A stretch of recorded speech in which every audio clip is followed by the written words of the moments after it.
So, a very good morning to all of you. Already some good morning messages from Arav, Priyank, and as usual, some always in the pipeline, waiting room.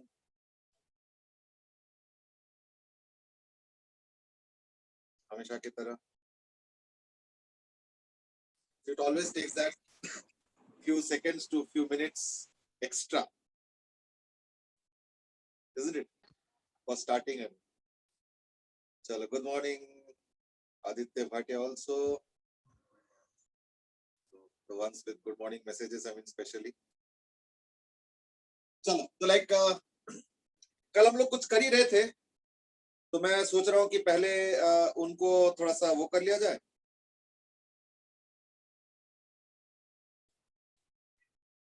Okay, Hitarth asked a question about the rabbit वाला question. कि rabbit का velocity का direction क्यों नहीं consider किया जाता है? दो कान वाला. I will talk about that also. That could be also a part of the agenda. अभी रुको, अभी तो एक तो admit करते हुए time नहीं लगता है कि मैंने कुछ doubts भी भेजे हैं. नहीं लगता. तो भाई कौन है बातें करने वाले? अच्छा, बंद कर दिए. कई बार हमें खुद पता नहीं रहता है कि हमारा सब कुछ ऑन है और ये चलता रहता है. और कई बार बड़े तो आजकल देखना वो इंटरनेट में 1 साल तो अब हो गया ऑनलाइन क्लासेस के, तो इंटरनेट में देखना बड़े सारे ब्लूपर्स तुमको मिलेंगे. कुछ तो थोड़ा सा ज्यादा ही हाइट वाला ब्लूपर्स है ना. जैसे कोई शायद ब्राजील या मेक्सिको में कोई अच्छा खासा मतलब हाई लेवल मीटिंग चल रहा था. अच्छा, किसी को लगा कि अब तो मीटिंग खत्म हो गया, तो उसने मीटिंग एंड करना भूल गए और वहीं पे जो है लॉट ऑफ थिंग्स है. तो अच्छा, एक प्रोफेसर बेचारे भी बहुत फेमस हो गए थे, अगर याद करके देखो, है ना. that his wife was not knowing that the camera is on, so a lot of things, lot of bloopers had happened this year, I mean, and I think after a few years, this pandemic period of 1 or 2 years, I mean, it's almost like 2 years now. It's really tough, I mean, terrible. तो ये 2 साल हम, I think क्योंकि actually मैंने एक चीज देखा है कि नेगेटिव मेमोरीज ना, also of course it depends on the personality as well, but मैंने देखा कि नेगेटिव मेमोरीज धीरे धीरे फेड कर जाती और पॉजिटिव मेमोरीज कहीं ना कहीं स्पिन ऑफ के तरह रह जाती. This is what I have seen. तो hopefully after maybe 4-5 years down the line हम लोग पैंडेमिक को, वो लॉकडाउन, बंधे रह गए एंड ऑल दोस थिंग्स, शायद हम लोग ऐसे याद नहीं करेंगे. Maybe we will remember कि पता है उस समय ये हुआ था और उस समय ये चीज हो गए थे, उस समय कैमरे में ये कैद हो गया था वगैरह. ठीक है. ओके, एनीवे, प्रियांक सेज कि नहीं ये तो बिल्कुल भूल नहीं पाएंगे. Who says you will forget about it? I only said कि देखो ये जो पीरियड है ना, मामला सेट हो गया. कुछ पॉजिटिव भी हुआ है नहीं आ रही और ज्यादातर नेगेटिव है ना. Sourav, you are saying something? ताऊ जी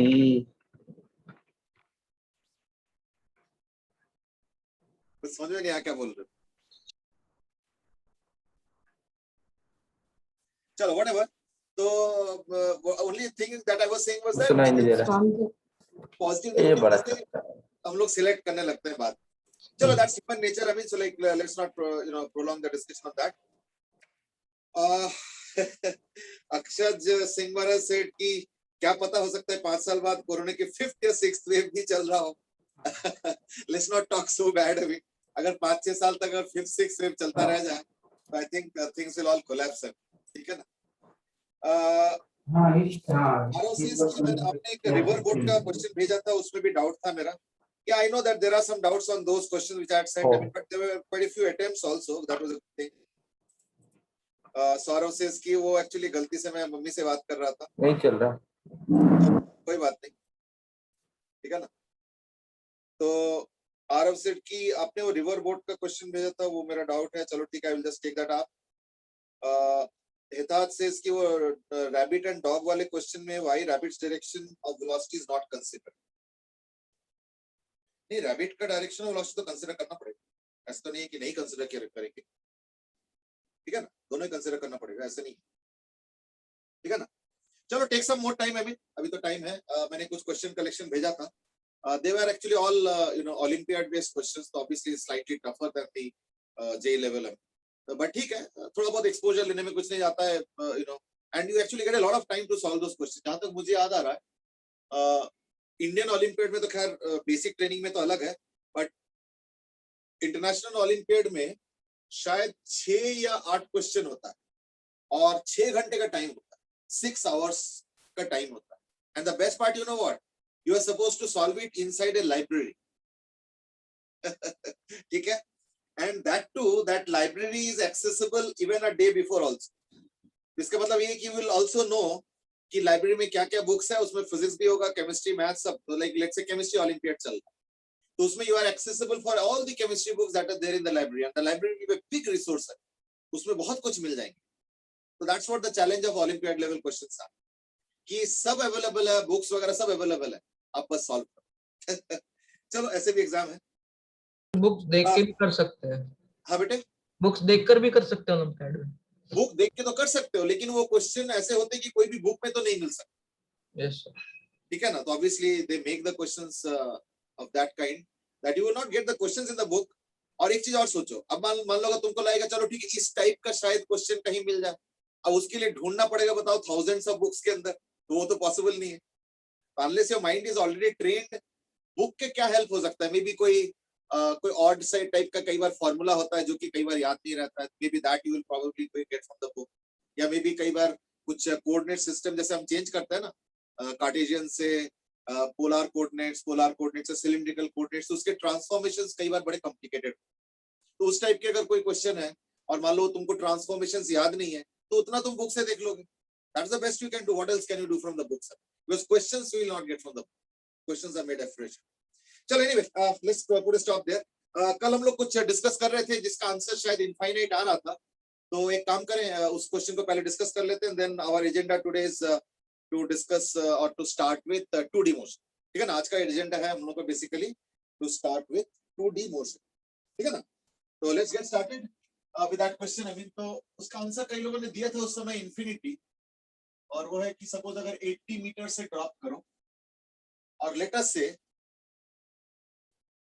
okay, Priyanka has given a comment and that is the number of bounces will be infinite। बिल्कुल सही बात है, number of bounces will be infinite, लेकिन शायद मैंने number of bounces तो नहीं पूछा होगा, मैंने पूछा था शायद total time और distance, शायद मैंने ये पूछा होगा। अब मुझे याद तो नहीं आ रहा मैंने एग्जैक्टली क्या दिया था, तो मैं एक काम करता हूँ, अपने हिसाब से बना देता हूँ। 80 meter and let's say every time sir half हो जाएगी, ये कहा था आपने। The ball bounces with half the speed। I think that was the question, है ना? Yeah. तो half the speed से करेंगे। Priyank says कि number of bounces will be infinite and the distance will be finite। Yeah, that's right. You're right. But exactly कितना होगा is what we want to know अभी। इसका answer अनुभव ने दे दिया 160 metre and 16 seconds। Priyank has given the answer is 134 around। Okay, और कोई answer आ रहा है क्या? फटाफट आंसर दे दोगे, मैं फिर एक बार आंसर देख के फिर distance दिवित has given the distance of 400 by 3। Okay, Priyank says कि 8 और 9 सेकंड कुछ ऐसे होगा।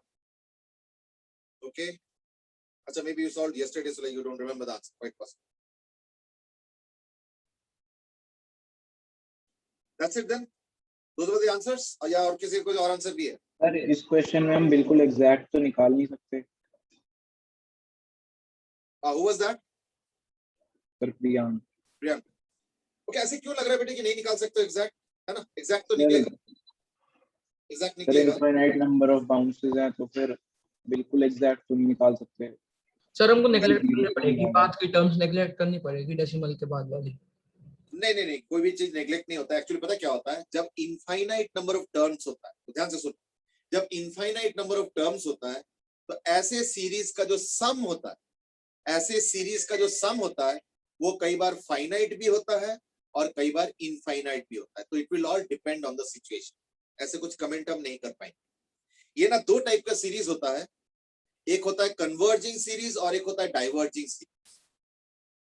तो जैसे अगर डाइवर्जिंग सीरीज है तो समेशन तो नहीं निकाल सकते, लेकिन अगर कन्वर्जिंग सीरीज है तो उसमें भी दो टाइप का होता है। कन्वर्जिंग सीरीज के समेशन फाइनाइट भी होता है और कन्वर्जिंग सीरीज के समेशन इनफाइनाइट भी होता है। तो वो दो सारे तमाम चीजें हैं, इन दोनों में से हमें अब देखना पड़ेगा ये कौन सा हो।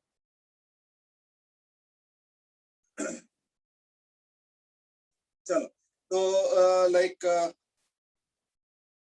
Saurabh has got into okay, into Galileo law of vector. Let's not go into that right now, distraction. Somebody is talking about sum of infinity terms, GP, and that is Anubhav Das. You are right. उससे करेंगे। चलो एक काम करते start करते हैं। पहली बात तो इसको यहाँ से यहाँ तक आने में टाइम कितना लगता है ना, h हाइट से अगर कोई चीज को गिराते हो तो दैट केस जो टाइम लगता है वो होता है √2h/g। That will B 2 into h/g, यानी इक्वल टू 4 सेकेंड्स। यानी यहां से यहां तक 4 सेकेंड्स लगेगा। और अगर 4 सेकेंड लगता है तो वेलोसिटी जस्ट बिफोर स्ट्राइकिंग क्या होगा? वेलोसिटी जस्ट बिफोर स्ट्राइकिंग, वैसे तो 4 सेकेंड से भी निकाल सकते हो कि 40 मीटर पर सेकेंड होगा। क्यों? क्योंकि हर सेकेंड में 10 करके वेलोसिटी बढ़ेगा तो 40 मीटर पर सेकेंड। लेकिन इसका एक और जेन्युइन जो तरीका होता है वो होता है √2gh, √2gh, and that is equal to 40 meter per second. उससे क्या टाइम का इन्वॉल्वमेंट नहीं। Okay, Arnav has given the answer as कि टोटल डिस्टेंस हो जाएगा 160 मीटर्स। चलो कोई बात नहीं, let me have a look. तो ये हो गया 80 मीटर्स। ये स्ट्राइक किया 40 मीटर पर सेकेंड से। तो अगर स्ट्राइक 40 मीटर पर सेकेंड से किया है तो जंप बैक करेंगे कितने metre per second? 20 metre per second, है ना? And it will reach a little further. कितना फर्दर रीच करेंगे? हाँ, u²/2g। तो u² by 2g यानी इक्वल टू 20 मीटर। यानी समझो वो क्या रहा है ना, इस बार हो क्या रहा है ना, ये 20 मीटर ऊपर तक जाएंगे, लेकिन मैंने डिस्टेंस पूछा है तो ये 20 ऊपर भी जाएंगे और फिर 20 नीचे भी आएंगे, तो यानी 40 मीटर का डिस्टेंस कवर करेंगे। यानी पहली बार में डिस्टेंस हो गया 80, अगले बार में हो गया 40। कैसे 40? 20 + 20। लेकिन जैसे 20 पे स्ट्राइक करेंगे तो अगले बार वो 10 पे उठेंगे, क्योंकि हर बार आधा हो जाता है velocity. So therefore next time कितना होगा? 10²/2g यानी इक्वल टू 5 मीटर। यानी ये 5 मीटर तक जाएंगे, लेकिन मैं उसको 10 काउंट करूंगा। क्यों? क्योंकि 5 ऊपर जाना और फिर 5 नीचे आना, तो 10 meters. So this is 10 meters plus अगली बार 10 पे स्ट्राइक करेंगे, लेकिन वापसी कितने में आएंगे? आधा, यानी 5 मीटर पर सेकेंड। तो देखो इस बार कितना जाएंगे? 5²/2g यानी 25 by this, यानी 1.25 मीटर। लेकिन मैं इसको 1.25 नहीं, 1.25 तो ऊपर गया, फिर वापस भी तो 1.25 आएंगे ना, यानी इसको मैं 2.5 काउंट करूंगा, तो यानी 2.5 एंड सो ऑन। यानी एक चीज समझो, इस बार पता क्या हो रहा है, ये जो पहला डिस्टेंस है ना 80, इसको थोड़ा साइड कर लो। क्यों? क्योंकि ये एक ही बार कवर हो रहा है। उसके बाद देखो क्या हो रहा है, पहले तो 80 होगा, चलो उसको साइड कर दिया। अगले बार क्या हो गया? 20 + 20 40। अगले बार 5 + 5 10। अगले बार 1.25 + 1.25 2.5। यानी ये हो गया इनफाइनाइट जी। इसका समेशन कितना होगा? है ना, इसका समेशन कितना होगा? a/1 -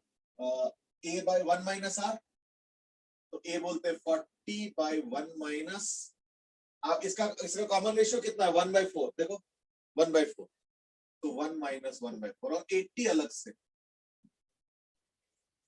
In this case 80 is not a part of the GP. That is the point. यहीं पे कई बार हम लोग मिस्टेक करते हैं। एक्चुअली देखो हो क्या रहा है ना, ये एक ही बार कवर हो रहा है, बाकी देखो दो बार ऐसे हो रहा है, कम होता जा रहा है, बट दो बार कवर। क्योंकि ये एक ही बार कवर हुआ है, एक ही बार, तो देखो उसको मैंने साइड कर लिया, अलग कर लिया। 80 + this So that will be equal to 80 plus this 3 by 4, then 160 by 3. So that will be equal to 400 by 3 meters. Yani total distance kitna aa gaya? 400 by 3.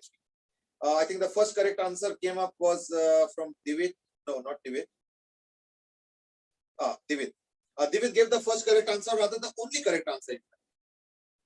Time का भी answer सर सही है. मेरा भी तो सही है. Priyank, you had also given 400 by 3. 134 sir, ये 134 ही आएगा आपको. अच्छा अच्छा. You had given 154 maybe, fractional maybe. चलो ठीक है, हो सकता है मैंने वो fraction का तो मैंने ध्यान नहीं दिया. चल कोई बात नहीं, अच्छी बात है. Good. So those were the two correct answers. अब आ जाओ टाइम का. टाइम का क्या हो रहा है? देखो, पहली बात तो टाइम लगा 4 सेकंड.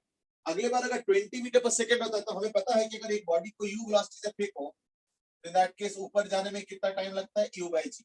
तो अगर 20 मीटर पर सेकंड है आफ्टर वन स्ट्राइक, तो 20 by g यानी 2 सेकंड ऊपर जाने में, 2 सेकंड नीचे आने. तो क्या होगा? ये भी 4 सेकंड होगा. लेकिन ये 4 में अंतर है. इसके यहां से यहां तक आने में 4 सेकंड लगा और इसके यहां से यहां तक आने में 4 सेकंड लग रहा है. तब अगर मैं टाइम को ऐड करूंगा, ये हो जाएगा 4 + 4.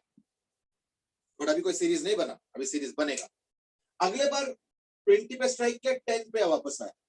तो अगर 10 पे वापस आता तो u by g 1 second plus 1 second. Then इस बार 2 सेकंड लगेगा, तो +2. फिर अगले बार 5 मीटर पर सेकंड, यानी आधा सेकंड ऊपर जाने में, आधा सेकंड नीचे आने में, यानी 1 सेकंड. अब आ गया इसका. तो दिस इज द इनफाइनाइट जी. ये अलग टर्म है. पिछले बार भी देखा होगा, एक टर्म अलग इसलिए करना पड़ रहा है क्योंकि एक में सिंगल जर्नी है, बाकियों में double double double double journey, तो वो अलग कर दिया. तो वो इनफाइनाइट जीपी का पार्ट बन गया. तो आंसर हो गया 4 + a by 1 - r. ये हो जाएगा 4 + 8, यानी टोटल 12 सेकंड. यानी टोटल डिस्टेंस आ गया 400 by 3. 400 by 3 and total time will be equal to what? 12 seconds. Okay, Dhruv has asked, can you brief about GP? Okay, no problem. मैं एक काम करता हूं, मैं फटाफट फार्मूला दे दूंगा, बाकी आप पढ़ लेना, ठीक है ना? देखो, मैं दोनों का फार्मूला दे रहा हूं. This is AP. AP में क्या होता है? Terms go on adding.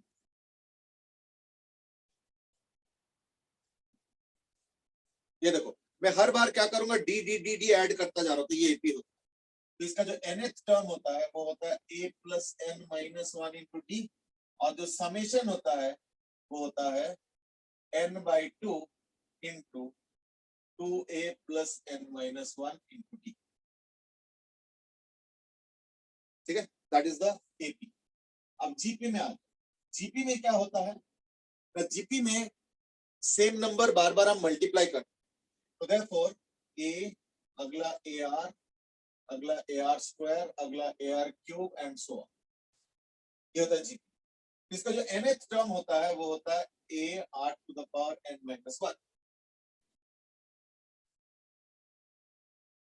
और जो समेशन होता है, summation is equal to a × 1 - 8⁻n / 1 - r. ये जनरल हो गया. लेकिन इसके अंदर एक स्पेसिफिक एग्जांपल है, and that is if mod r is less than 1. ध्यान रखना, मैंने less than 1 लिखा है, मैंने equal to भी नहीं लिखा. Please take care. तो ऐसे में क्या होता है? इसका जो समेशन होता है इनफाइनाइट नंबर ऑफ टर्म से फाइनाइट होता है. तो if that is the case, then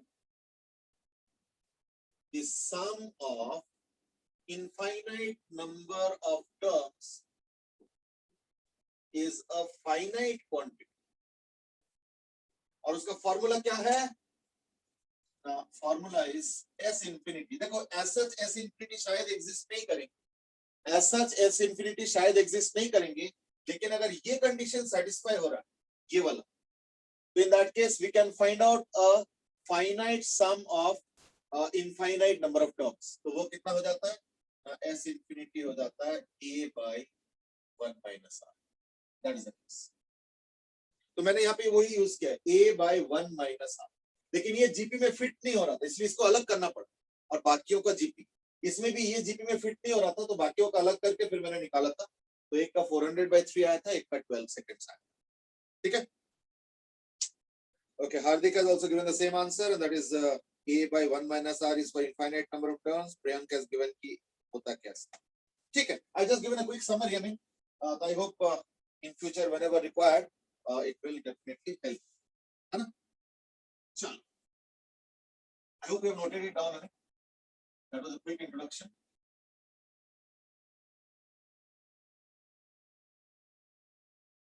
Now let's move on to discussion on circular motion.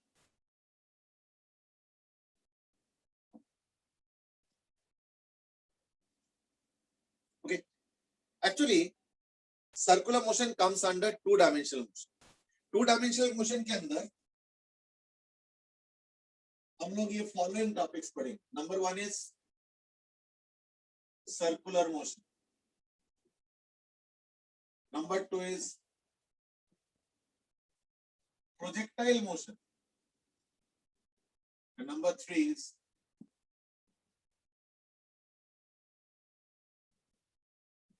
velocity of approach. ये तीन चीजें हम लोग करेंगे. तो today we are starting with the idea of circular motion. Interestingly, linear motion और circular motion का जो beginning है वो सेम है.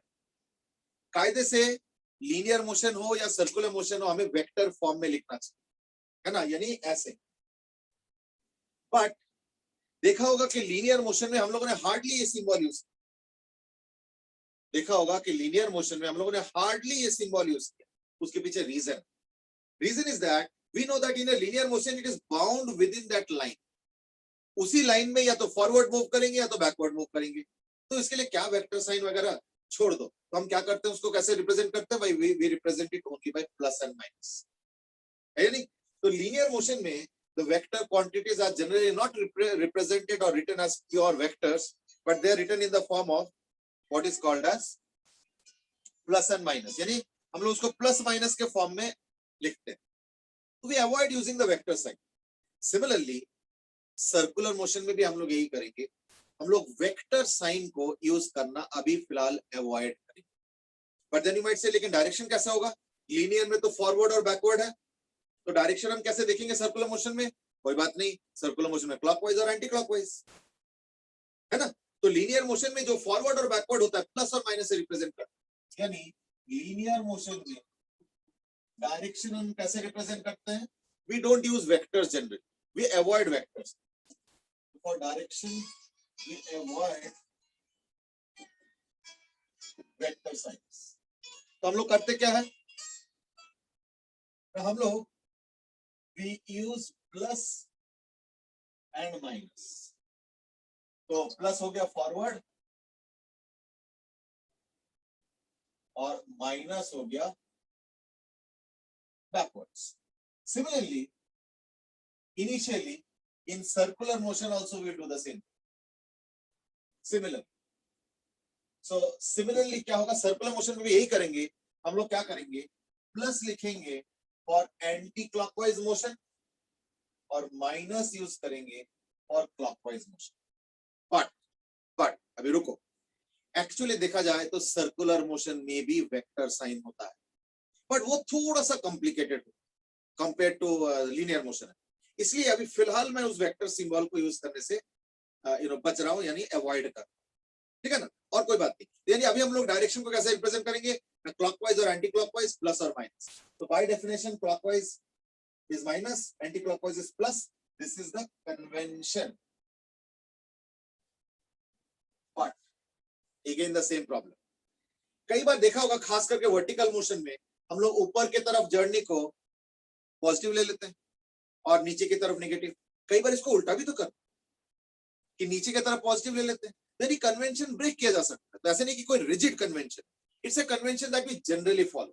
तो जनरली यही होता है, यही हम लोग करते हैं कि इस डायरेक्शन में पॉजिटिव ले लो, इस डायरेक्शन में नेगेटिव ले लो, इस तरीके से करते हैं. बट तुम बोलो नहीं मैं तो इसको पॉजिटिव लेना चाहता हूं, most welcome. Same here also.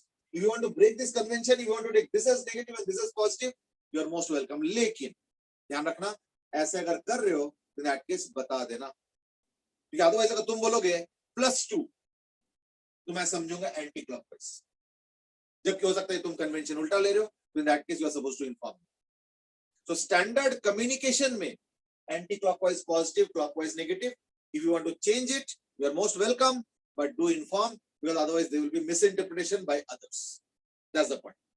इसलिए ज्यादातर केस में हम लोग कन्वेंशन ब्रेक नहीं करते हैं, हम एंटी क्लॉकवाइज को ही पॉजिटिव लेके सॉल्व करते हैं। क्या कन्वेंशन ब्रेक करके हमें क्या मिले, है ना, हमें कन्वेंशन ब्रेक करके कुछ फायदा मिले तब ना, है ना। चलो, so that was about your convention in case of linear and circular motion, how to decide positive and negative। आ गया? अच्छा, अब हम बढ़ेंगे आगे। क्या कि लीनियर मोशन और सर्कुलर मोशन काफी कॉरेस्पॉन्डिंगली चलता है, so there are corresponding quantities. क्या क्या क्वांटिटीज है? ना देखो, लीनियर मोशन में जैसे मान लो यहाँ से स्टार्ट किया यहाँ तक गया तो there is something called as displacement. Similarly circular motion में क्या होता है, मान लो यहाँ से यहाँ तक गया तो ये हो गया एंगुलर डिस्प्लेसमेंट, ये हो गया थीटा, तो theta is angular displacement. And if I follow the convention, तो क्योंकि यहां से स्टार्ट करके वहां पे गया, देखो इधर गया तो एंटी क्लॉकवाइज है, यानी इस पर्टिकुलर केस में अगर मैं स्टैंडर्ड कन्वेंशन फॉलो कर रहा हूं तो थीटा पॉजिटिव। तो as per standard convention in this example क्या हो गया, theta is positive. But you might say नहीं, मैं तो ब्रेक करना चाहता हूं convention, most welcome, but then बताना पड़ेगा taking anti-clockwise direction as negative, the angular displacement in this particular case is negative। चलेगा, I have no issues। But कुछ मत बताओ और कह दो कि angular velocity sorry angular displacement negative है और मैं उसको अच्छे से इंटरप्रेट करके यही डायरेक्शन बनाऊं या यही डायरेक्शन सोचूं, ये एक्सपेक्ट मत करना। So we are changing the convention to mention, ठीक है। चलो, so that's the first thing, displacement और angular displacement। अभी जो डिस्प्लेसमेंट कवर हो रहा है ये फास्ट भी हो सकता है, स्लो भी हो सकता है, तो उस फास्टनेस को या स्लोनेस को मेजर करने के लिए हम लोग क्या यूज करते हैं, वेलोसिटी। तो velocity is rate of change of displacement. तो यहाँ पे क्या होगा, तो यहाँ पे ओमेगा यूज किया जाता है symbol, that is called as angular velocity, that will be obviously equal to rate of change in angular displacement, simple। Priyank, you are saying direction same, क्या मतलब? वो पहले का लिखा हुआ है। अच्छा, पहले का लिखा, चलो ठीक। आप ये वेलोसिटी हो गया, ये एंगुलर वेलोसिटी हो गया। इसमें एक्सेलरेशन भी होता है ना, तो एक्सेलरेशन का क्या डेफिनेशन है, rate of change of velocity, rate of change of velocity। इसमें क्या होगा, alpha, and that is angular acceleration, and that is rate of change of angular velocity। याद रखना हर एक में प्लस माइनस होगा। एंगुलर वेलोसिटी अगर एंटी क्लॉकवाइज है तो positive, clockwise negative. Angular acceleration अगर एंटी क्लॉकवाइज होगा तो पॉजिटिव, और एंगुलर एक्सेलरेशन अगर क्लॉकवाइज हुआ तो नेगेटिव। तो हर एक में साइन होता है, चाहे वो थीटा हो, चाहे ओमेगा हो, चाहे अल्फा, ठीक है। Just like displacement, velocity, acceleration, सब में साइन होता है या नहीं। अच्छा, इंटरेस्टिंगली इनके डेफिनेशंस भी बड़े सिमिलर है। कैसे ना, अगर मैथमेटिकली देखोगे तो हमें पता है कि अगर यूनिफॉर्म लीनियर मोशन अगर हो रहा है तो हम क्या करते हैं, वेलोसिटी को लिखते हैं एज डिस्प्लेसमेंट बाय टाइम, है ना, या डेल्टा एस बाय डेल्टा लिखते हैं ना। सिमिलरली अगर यूनिफॉर्म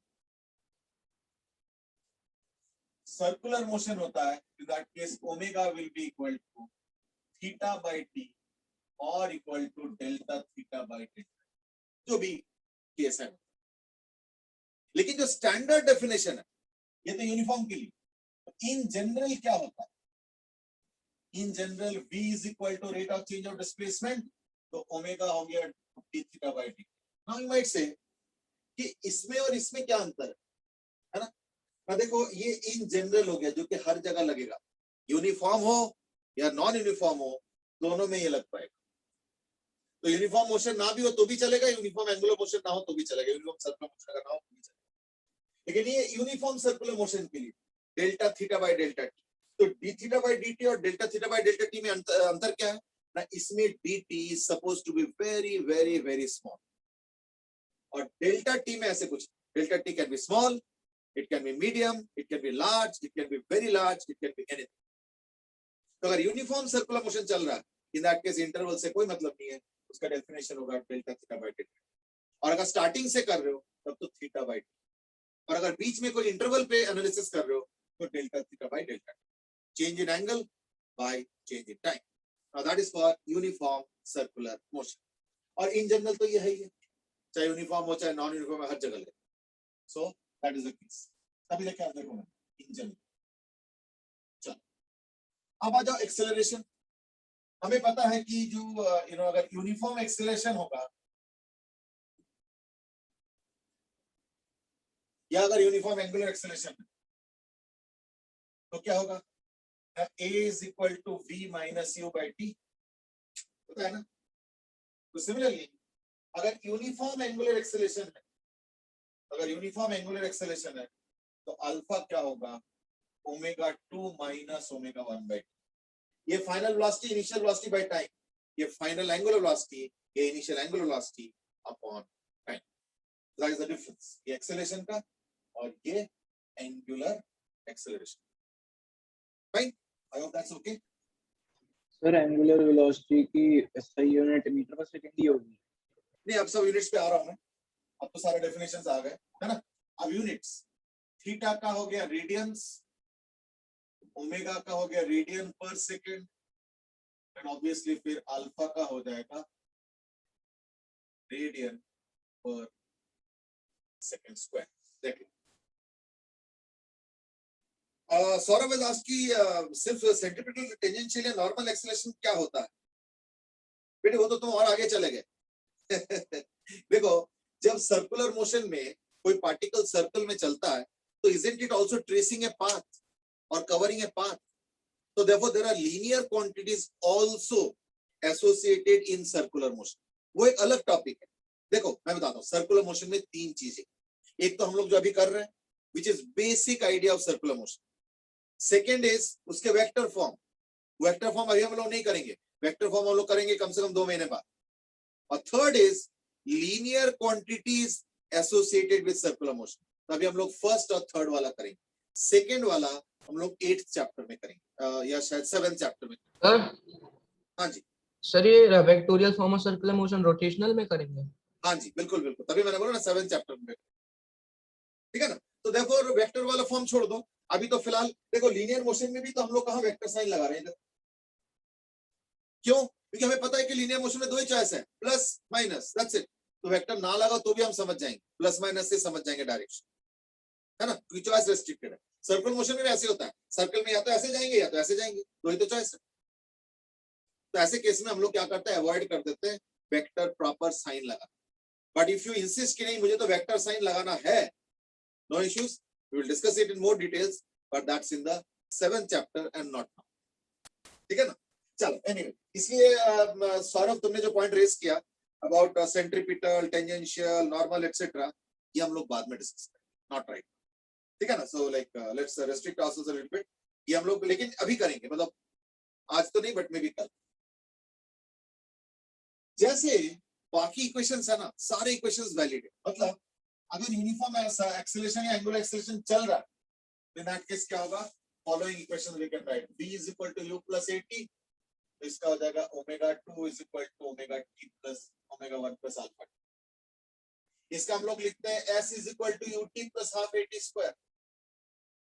इसका हम लोग लिखते हैं theta is equal to omega 1 t plus half alpha t square. इसका हम लोग लिखते हैं v square is equal to u square plus 2as। इसका लिखते हैं omega 2 square is equal to omega 1 square plus 2 alpha theta. इसका हम लोग लिखते हैं s n n is equal to u plus a by 2 into 2n minus 1।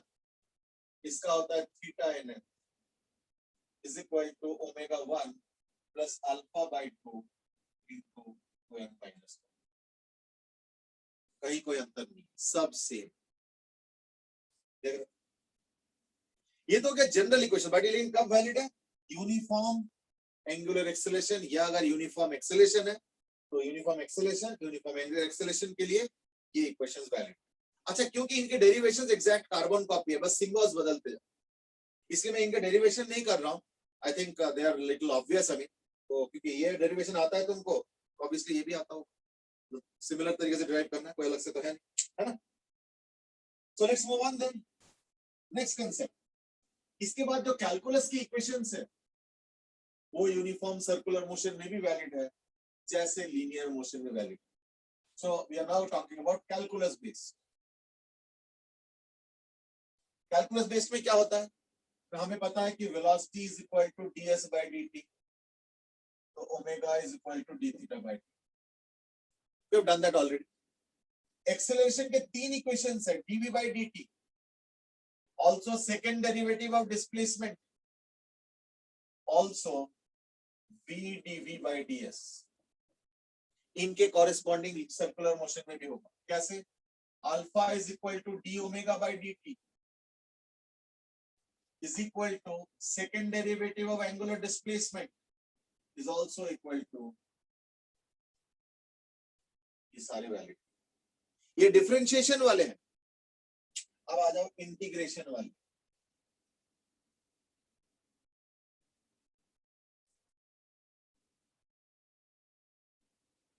अब आ जाओ इंटीग्रेशन वाले।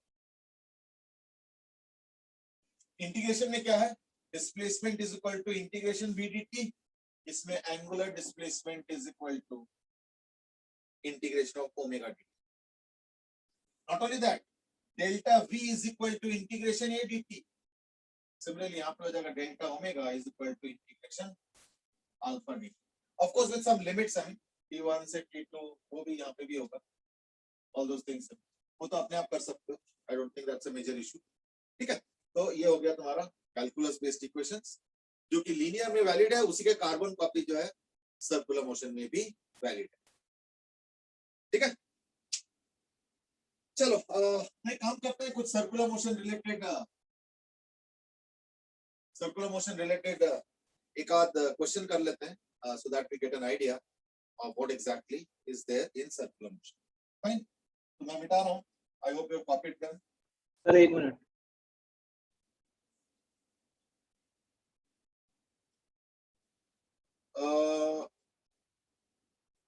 ओके, आदित्य has asked कि वो थर्ड वाला एक बार बता देंगे क्या? एक्सेलरेशन। ओके, देखो एक्चुअली ये जो थर्ड वाला है ना, ये वाला और ये वाला, ये आता कैसे वो देखो। एक्सेलरेशन क्या होता है? dv अपॉन dt, जिसको मैं लिख सकता हूँ dv by ds into ds by dt। अब ds अपॉन dt क्या होता है? Velocity. So this will be equal to v into dv by ds।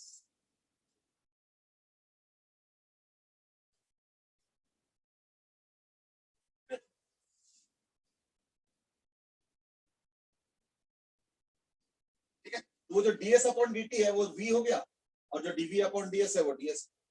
तो यही चीज फिर अल्फा के लिए भी कर सकता हूँ, अल्फा के लिए, है ना? तो अल्फा के लिए क्या होगा? D omega by D T, जिसको मैं लिख सकता हूँ as D omega by D theta into D theta by D T. तो D theta by D T तो ओमेगा है, यानी omega into D omega by D theta.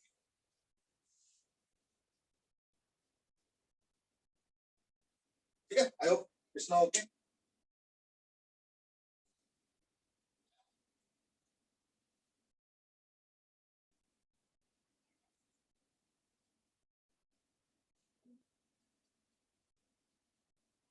अब मैं इसके ऊपर एक आध क्वेश्चन देना चाहूंगा, एंड दैट इज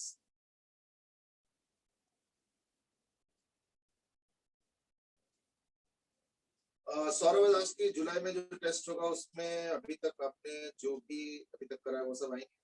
ऐसा है ना, देखो कोई भी अगर टेस्ट होगा ना, चाहे वो जुलाई में हो, चाहे अभी एक टेस्ट तो लाइंड अप है इसी में, CPT, that is in month of June itself.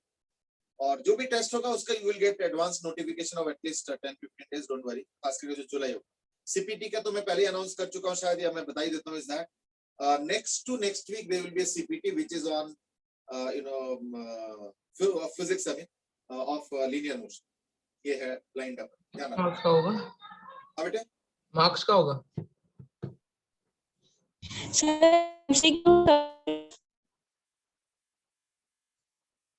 Sir कितने मार्क्स का होगा?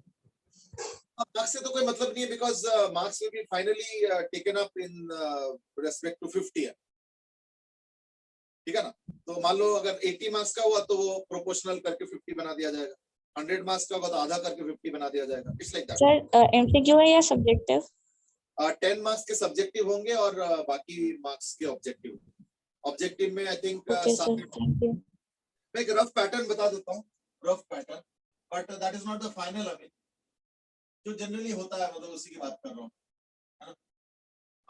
8 single choice question, 5 more than one type के जो होता है ना multiple choice question, 3 comprehension passage,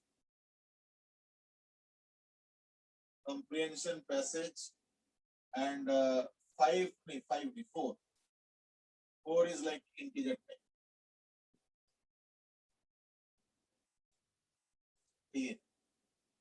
ठीक है? So this would be the pattern rather. Fine.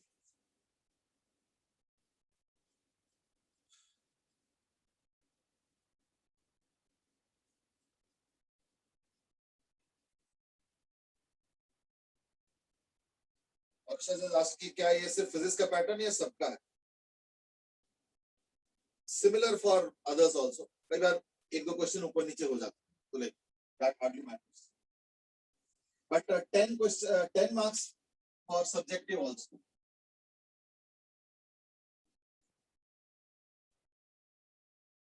So these you have to just write down the answer choices. But इसमें तुमको working भी दिखाना पड़ेगा. How do you are getting the answer? How do you get the answer या steps है? तो इसमें partial marking भी होगा, स्टेप मार्किंग। इसमें तो वही +4 -1 या +4 0 या +3 -1 जो भी पैटर्न वो होगा। पर इसमें तो पार्शियल मार्किंग भी होगा। अगर मान लो कोई 3 नंबर का क्वेश्चन है तो तुमको हाफ भी मिल सकता है, 1 भी मिल सकता है, 3 भी मिल सकता है, डिपेंड्स। तो like that is for this section, just you can understand.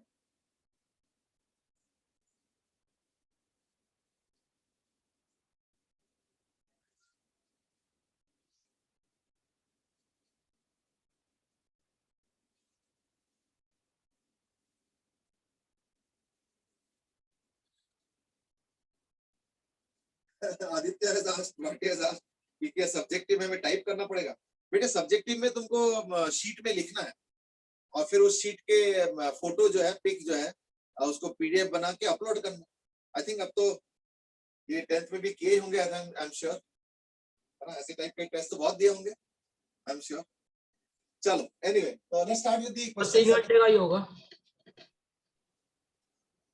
घंटा 1.5 घंटा जो भी होगा, all will be informed.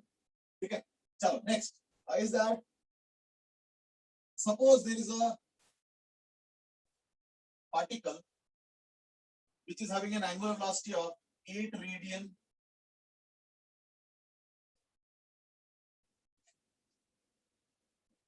pi radian per second, and alpha is given as pi by 2 minus pi by 2 radian per second square. Is given. The question is, how many revolutions before stopping? That's the question. Simple question to start off with. In the meanwhile, I can probably take the attendance. तो इसको पहले start कर. पहले angular distance को, but कुछ answers आए हैं तो let me just go through them. Most of them are giving us 32 revolutions. ठीक है. So like because it is stopping, so like 0 square is equal to u square plus 2as. That's all. यानी theta is equal to 64 pi यानी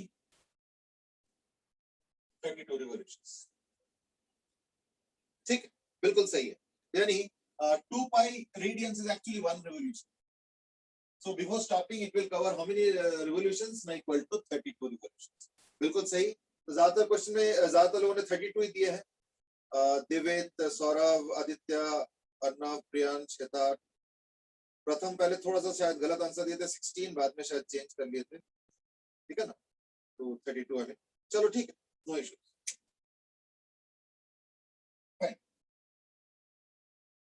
Let's move on next. Next question.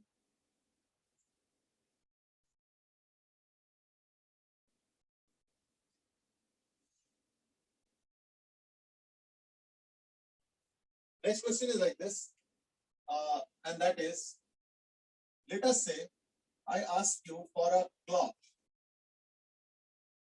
For a clock, what is the angle between minute and hour hand at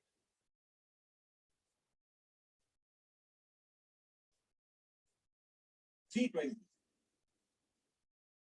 You can ask for any time. I mean, I'm asking for 3:20. That is A, and B is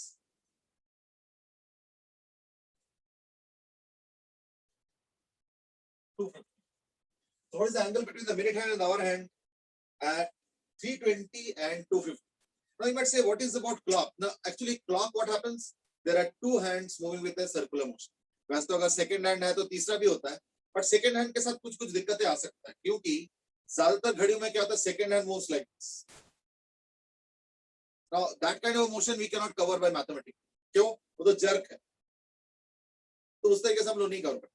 हम लोग smooth वाले करते हैं. वो अलग बात है कि कई घड़ियों में देखना सेकंड हैंड स्मूथ भी होते हैं, ऐसी बात नहीं है. Like in that the second hand moves like this, smooth. But depend करता है कि what the kind of clock you are having. But hour hand और minute hand तो हम लोग लेके चल रहे हैं कि smoothly ही move. ठीक है ना? चलो go ahead. The first answer, Saurabh has asked कि क्या ये AM PM में फर्क नहीं पड़ेगा? नहीं, AM PM में फर्क इसलिए नहीं पड़ेगा क्योंकि ज्यादातर जो हम लोग घड़ी यूज करते हैं ना, that is a 12-hour clock.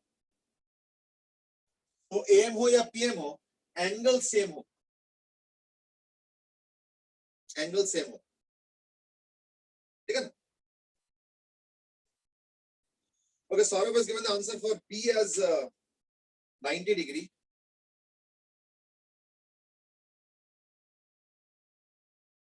Okay. देखते हैं और क्या आंसर्स आ रहा है.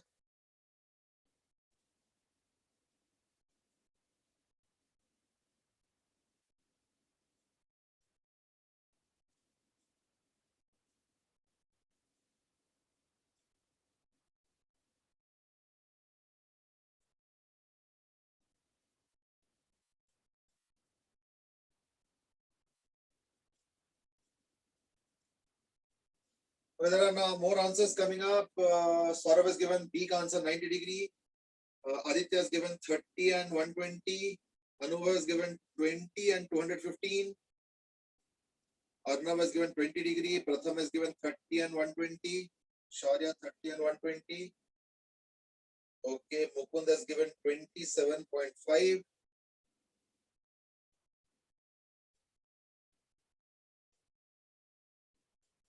Okay. So these are the different answers that I am getting right now. Let's see. Okay, Saurabh has given one more answer, and that is Palak has given 20. Saurabh has given 270. अच्छा, यहाँ पे ना एक convention है is that कि कई बार ना घड़ी के mid hand hour hand अलग अलग जगह होता है, तो हम लोग आंसर हमेशा within 0 to 180 डिग्री देंगे. ठीक है ना? Angle between the hour hand and the minute hand we are going to give in terms of the smaller angle. So when I say angle, you always mean the smaller angle, not the obtuse side. जैसे दो hands अगर ऐसे है मान लो यूं, तो हम ये एंगल नहीं बताएंगे, हम ये वाला एंगल बताएंगे. तो ये थोड़ा सा ध्यान रखना पड़ेगा. तो मान लो अगर आंसर सपोज 190 आ रहा है, तो हम 190 नहीं बोलेंगे, हम उसको 170. ठीक है, कि दूसरे साइड का एक्यूट पर। Based on that now the answers have started changing. Prasuk has given 145, Anubhav has given 20 and 165, Arnav has given 145। चलो ठीक, देखना देखो, मैं इसको ना थोड़ा सा एक जनरलाइज पैटर्न पे चलना चाह रहा हूँ। Let's start at a particular hour, तो मैं जनरलाइज कर रहा हूँ for any hour and any minute. कोई भी आवर दे दो, 3 o'clock, 5 o'clock, 7 o'clock, 8 o'clock, 2 o'clock, minute कुछ भी दे दो, 10 minutes, 12 minutes, 45 minutes, कुछ भी, तो क्या होगा? तो let's start with H00। H00 पे क्या होता है ना, ये होता है मिनट हैंड और ये होता है आवर हैंड, कहीं अब पता नहीं कहां पे। तो आवर हैंड का क्या होता है, 12 घंटे में 360 कवर करना। तो 12 आवर हैंड के लिए क्या होता है, 12 घंटे में 360 डिग्री कवर होता है। तो 1 घंटे में क्या होगा, 30 डिग्री। तो अगर मान लो 1 बजाए तो 30 डिग्री पे होगा, 2 बजे 60 पे होगा, 3 बजे 90 पे होगा, 4 बजे 120 पे होगा एंड सो ऑन। तो एच वाले आवर पे कितने पे होगा, hour hand will be at 30 times h and minute hand will be at 0, है ना, क्योंकि मिनट हैंड हर घंटे के बाद यहाँ पहुंच जाता है, 1 घंटे बाद फिर यहाँ पहुंच जाता है, 1 घंटे बाद फिर यहाँ पहुंच जाता है। तो मिनट हैंड हमेशा स्टार्ट करेंगे 0। चलो, ऑल्सो 1 घंटे में अगर 30 डिग्री कवर करता है तो 1 मिनट में कितना कवर करेगा, 30 degree by 60 equal to half degree. यानी एक एक मिनट में जो आवर हैंड है वो हाफ डिग्री करके कवर करेगा। झटके में नहीं होगा, स्मूथली जाएंगे, हाफ हाफ हाफ हाफ, इस तरह से कवर। तो what about the minute hand, minute hand in 1 hour covers 360 degree. तो 1 मिनट में कितना कवर करेंगे, 6 डिग्री। हो गया। तो अब ये था H00। अब मैं जानना चाहता हूं H और M पे। तो H और M पे मतलब पता नहीं कहां पे है, तो like I am putting it like this prospectively, somewhere here and may be somewhere here. तो ये HM ये कहां पे होगा ना, देखो H0 पे ऑलरेडी 30H एंगल पे था ये, और ये M मिनट्स और हो गया। तो M मिनट्स में 1 मिनट पे हाफ डिग्री, तो M मिनट्स में क्या होता है, M/2, यानी hour hand will be at 30H plus M/2। ठीक है, और मिनट हैंड कहां पे होगा, 1 मिनट में 6 डिग्री, तो M मिनट्स में कहां पे होगा, 6M। तो ये 6M डिग्री पे है और ये 30H plus M/2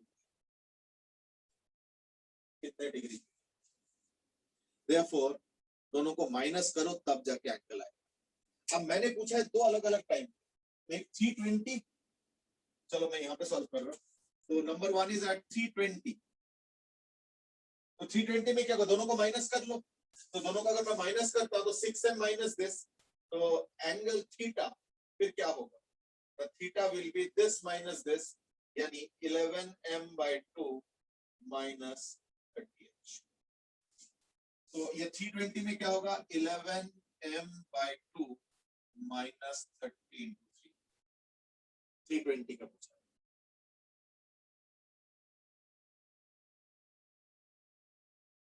okay, Aditya और आइजा दोनों ने बताया कि एक बार दोबारा एक्सप्लेन कर दीजिए। अभी कर देखो, एक बार दोबारा अच्छे से फॉलो।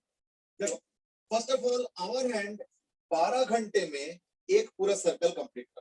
तो 12 घंटे में एक सर्कल, तो 1 घंटे में 30 डिग्री। अभी 1 घंटे में 30 डिग्री का सिग्निफिकेंस है कि 12 बजे अगर आवर हैंड यहाँ पे है तो 1 बजे 30 पे हो। मैं आवर हैंड की बात कर रहा हूँ, ध्यान रखना। मिनट हैंड तो हर बार 0 पे आ जाता, फिर घूम के फिर 0 पे आता, हर 1 घंटे बाद 0 पे आता। लेकिन आवर हैंड क्या होता है, 30 30 30 30 30, इस तरीके से 1 घंटे बाद वो 30 30 30 कवर करता है। लेकिन वो बीच में बैठा थोड़ी है, तो बीच में भी तो कुछ ना कुछ कवर करते हुए जाएंगे ना, 30 फिर और 30 फिर और 30, ऐसे ही ना होगा। तो कंटिन्यूअसली मूवमेंट चल रहा है। तो अगर किसी भी general any hour any minute पे अगर कैलकुलेशन करना चाहते हो तो दैट केस क्या हो गया, we are going to use this कि 1 आवर 30 डिग्री पे। तो अगर कोई H आवर पे स्टार्ट करोगे तो कहां पे होगा, 30H 1 घंटे पे, 1 बजे 30 डिग्री पे, 2 बजे 60 डिग्री पे, 3 बजे 90 डिग्री पे, यानी 30H। तो कोई भी आवर के स्टार्टिंग में ये 30H पे होगा और मिनट हैंड तो 0 डिग्री।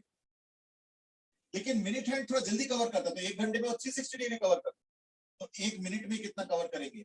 6 डिग्री। तो अब अगर कोई जनरल m मिनट होगा तो कहाँ पे कितना कवर करेंगे? 6m degree. तो ये 6m डिग्री हो गया फॉर मिनट हैंड और आवर हैंड हो गया 30h + m/2। तो दोनों को माइनस करूंगा तब ना दोनों के बीच का एंगल आएगा, because question asking angle between. तो ये थीटा पूछा, तो इसमें से इसको माइनस कर दिया, तो क्या आएगा? 6m - m/2, तो 11m/2 और माइनस 30h। तो ये हो गया थीटा का वैल्यू इसके साथ। तो बस वैल्यू पुट कर रहा हूं मैं, तो 110 - 90 = 20 डिग्री आंसर। तो मैं देखता हूँ 20 डिग्री किस किस के आंसर है। 20 डिग्री खैर बहुत लोगों के आंसर है, काफी लोगों के आंसर है इनफैक्ट। तो बहुत सारे आंसर्स है, like very difficult to read. नहीं, बट 30 भी बहुत सारे हैं, तो 30 ज्यादा है इनफैक्ट, 20 तो कम ही है। 20 was first given by Palak, then by Anubhav, then Rose,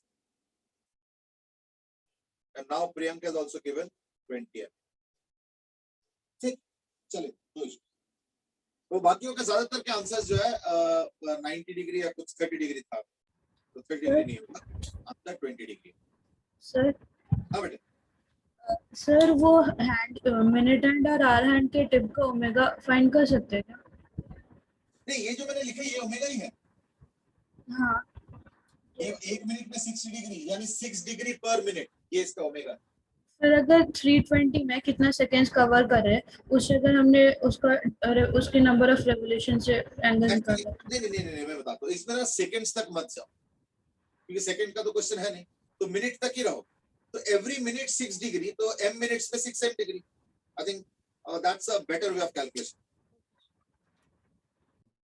है ना? ठीक है,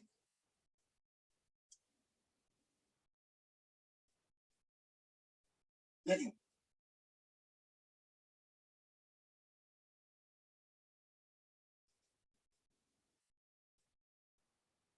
चलो, so that's about the answer to this question. Let's now move on to the next one, and that is 250 वाला। तो 250 वाले में क्या हो गया कि सेकंड वाले में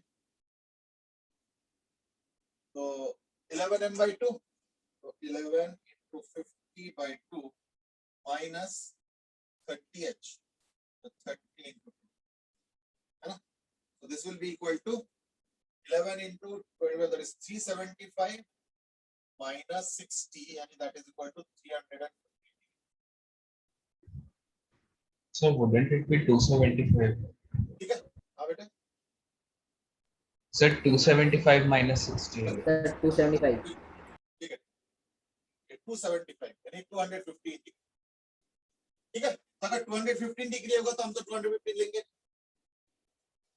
है ना? हम तो क्या करेंगे इसको, therefore theta is equal to 360 degree minus 215 degree, and that will be equal to 145 degree. That's the answer. ठीक है, 145 डिग्री मुकुंद के आए हुए हैं और भी एक दो जने का शायद है। मेरा भी था पर मैं गलती से 6 दब गया था। हाँ चलो कोई नहीं, कैलकुलेशन मिस्टेक हो जाता है कई बार। कितना 145 देखो, मुकुंद के आए हैं और रोज के भी आए हैं और दिवित के भी आए हैं, अर्नव के भी है, प्रसुप के भी। I think these are the ones who had got 145। अब तो आरव का भी आ गए। मुकुंद मुझे लगता है शायद तुमने कुछ कैलकुलेशन मिस्टेक ना किया हो। आरव का भी आंसर 145 है, कैलकुलेशन मिस्टेक। चलो, so that was about angle at specific timings. तो बस वही कि अगर एंगल मोर देन 180 आता है तो in that case we will do some minor adjustment, उसको फिर हम 360 से माइनस करके तब जाके आंसर। अच्छा, अब मैं एक दूसरा क्वेश्चन पूछ रहा हूं, and that is find the time. Okay, तो find the time when angle is equal to 40 degree between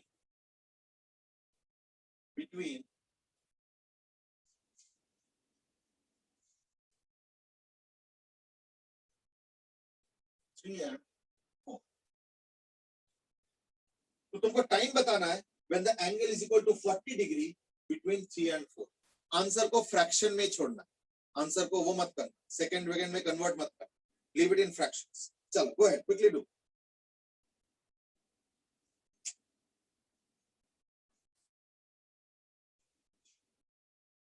sir एक बार क्वेश्चन रिपीट कर. क्वेश्चन इज दैट 3 और 4 बजे के बीच में कब एंगल 40 डिग्री होगा?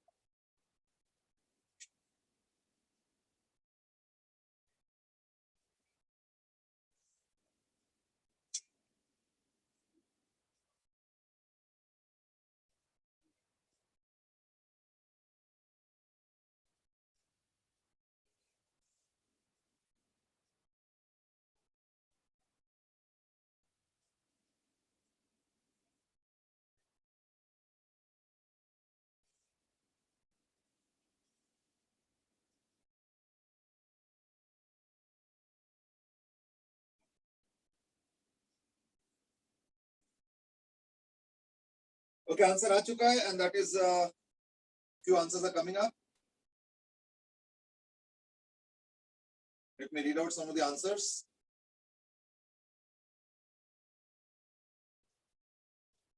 $100 by 11, 320 by 11, 100 by 11. Mukund says exact 340. Priyank says 260 by 11. Anubhav says 260 by 11. Shikhar 260 by 11. Aditya Bhatia says 23.5. 23.5. अच्छा. Simplified है 260 by 11. 260 by 11. Okay. चलो ठीक है. No issues. I mean, what possibly you have done is that कि 11m by 2 minus 30 into h. h तो बोलते 3 point something होगा. Like 3 into 30 is equal to angle बन गया 40 degree. है ना? So therefore you have 11m by 2 is equal to 90 plus 40 is 130. है ना? And therefore m is equal to 260 by 11. Agreed. But मैंने ये क्वेश्चन पूछा है दूसरे वजह से. मैंने ये क्वेश्चन पूछा है दूसरे वजह से, that is एंगल में हमने इसमें से इसको माइनस किया, मतलब मिनट में से इसको माइनस किया, एज्यूमिंग कि मिनट हैंड आगे है. मिनट हैंड पीछे भी तो हो सकता है ना. So therefore actually when you are solving you should actually solve with plus minus 1.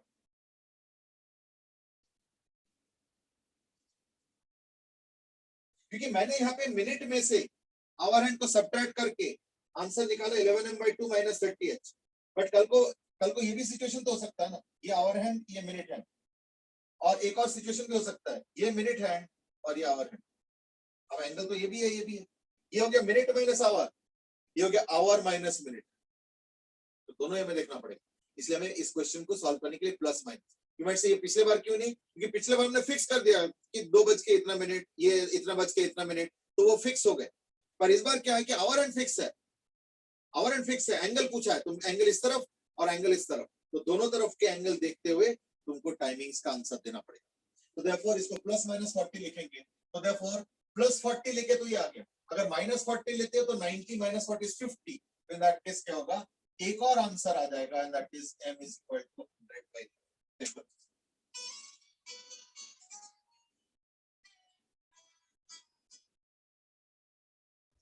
Sir इसमें एक केस वो भी तो बना सकते हैं जब एंगल 320 डिग्री हो. जब एंगल 320 डिग्री हो सर, क्योंकि हम छोटा वाला एंगल कंसीडर करते हैं तो उस टाइम पे भी 40 कह सकते हैं. हाँ, लेकिन वो देखना मिनट पार कर जाएगा. एक बार ट्राई करके देखो, देखना मिनट, फिर देखो मिनट का आंसर 60 के अंदर आना चाहिए. ठीक, वो भी थोड़ा देखना पड़ेगा. ठीक है ना? तो देखना वो पार कर जाता, वो नहीं लेंगे. भाई तो देखो इस केस में दो आंसर्स आ गए. एक हो गया 260 by 11 और एक हो गया 100/11. तो यानी इस क्वेश्चन में बस हमें ये ध्यान रखना था इज दैट कि इस केस में दो पॉसिबिलिटीज है और दोनों पॉसिबिलिटीज को वर्कआउट करके हमें दो आंसर्स निकालना है which we have got. Fine, चलो ठीक है, आज के लिए इतना ही करते हैं. सौरभ सेट की 360 से क्यों माइनस, कभी कभी शॉर्टेस्ट एंगल 360 माइनस करके मिलता है. हाँ बिल्कुल बिल्कुल, वो भी एक पॉसिबिलिटी है, वो भी देखना पड़ेगा. कभी कभी वो भी देखना पड़ता है. हर चीज है. तभी मैंने बोला ना कि जस्ट ये नहीं कि फॉर्मूला लगाया फट से आंसर आ गया. इसके इंटरप्रिटेशन भी साथ साथ होना चाहिए. तब जाके you know you will be able to get the actual answer. ठीक है ना? चलो, I think let's put a stop to this then. We will carry on tomorrow. But much more things are remaining. कुछ पूछ रहे हो बेटे? Sir ये सर मैंने एक सर क्वेश्चन देखा था रिवर बोट वाला, उसमें सर वाटर ड्रैग भी दे रखा था, उसका क्या, उसको कैसे यूज करेंगे? वाटर अगर है तो like you know water drag आप पता नहीं कौन से डायरेक्शन में दिया है, probably parallel to the river बोला, क्या बोला? मतलब कि रिटार्ड करता है, बस ये दे रखा था ड्रैग। चलो ठीक है, तो it will depend on the type of question. हमें जस्ट एक बार भेज देना. भेज दिया क्या तुम? नहीं भेजा नहीं सर। एक बार भेज दो, मैं देख लूंगा. ठीक ठीक है ना? चलो ठीक. Okay बेटे, have a good day and we'll meet again tomorrow. Thank you. We'll continue this topic and also something new. That's for tomorrow. चलो, have a good day. Bye bye. Thank you, sir. Thank you. Bye bye. Enjoy.